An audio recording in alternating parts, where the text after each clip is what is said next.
Abrogation refers to Allah's practice of canceling certain verses in the Quran and providing better verses.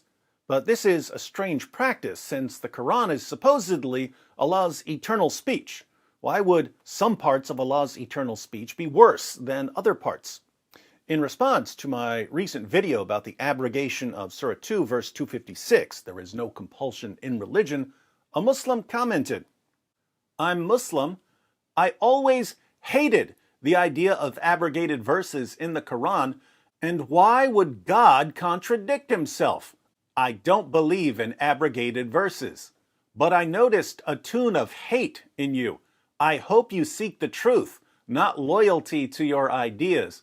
And I'm sorry if the media won't give Christians a chance to speak without called Islamophobic. I think that is one of the reasons why the West hate Islam." Why do they make it so easy? All right, Ibn Said, so you recognize that there's a problem with the doctrine of abrogation. You recognize that if Allah is canceling certain verses and replacing them with other verses that contradict the original verses, then Allah's eternal speech contains contradictions. Your solution is to reject the doctrine of abrogation. You say that you don't believe in it. But in rejecting the doctrine of abrogation, you just became an apostate, my friend. Congratulations. Let me show you how you just left Islam. The doctrine of abrogation comes directly from the Quran. Let's read Surah 2, verse 106. We'll read a few different translations so that we'll be sure to understand it. "None of our revelations do we abrogate or cause to be forgotten, but we substitute something better or similar. Knowest thou not that God hath power over all things?" Whatever a verse, revelation, do we abrogate or cause to be forgotten, we bring a better one or similar to it. Know you not that Allah is able to do all things? Whatever communications we abrogate or cause to be forgotten, we bring one better than it or like it. Do you not know that Allah has power over all things? And for whatever verse we abrogate or cast into oblivion, we bring a better or the like of it. Knowest thou not that God is powerful over everything? Whatever verse we may annul or cause thee to forget, we will bring a better one than it or one like it. Dost thou not know that God is mighty over all? Whatever verses we cancel or cause thee to forget, we bring a better or its like. Knowest thou not that God hath power over all things?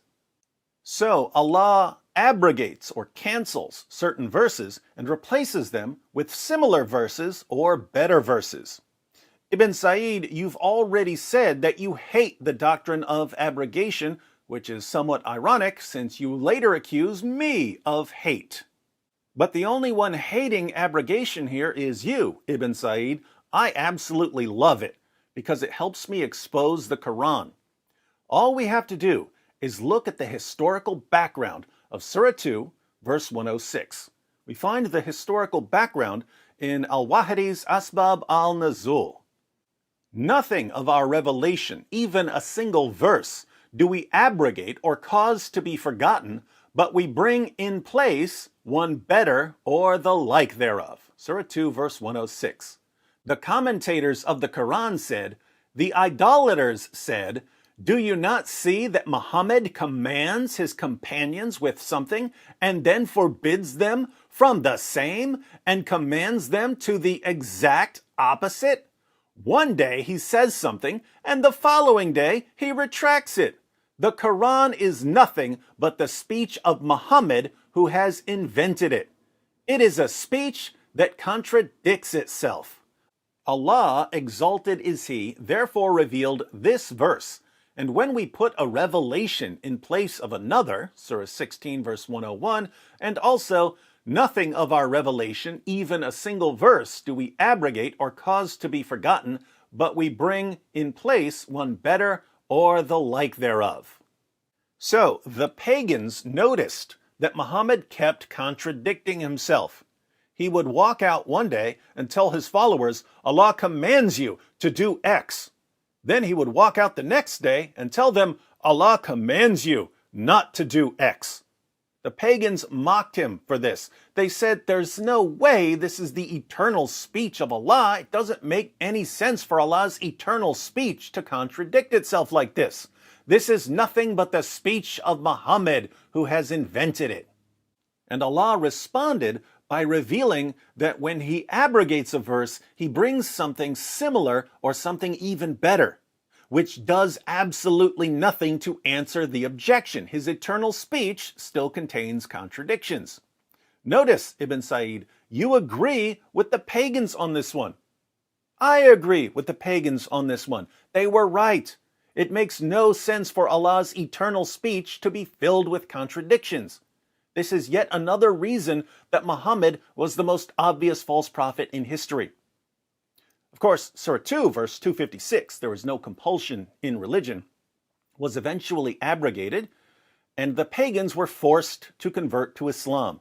They were forced to follow a man that they knew was a false prophet. But there's no sword at our throats, Ibn Sa'id. We're free to reject the Quran, since we both agree that it's not the word of God. We're free to expose Muhammad as the hopelessly moronic false prophet that he was. You've already admitted that you find the doctrine of abrogation completely ridiculous, Ibn Sa'id. Now you should admit that you've abrogated your belief in Islam. Where's Allah? Where is Allah? This is such a foolish question. Where's Allah? Where is Allah is an extremely important issue. Where's Allah? Where is Allah?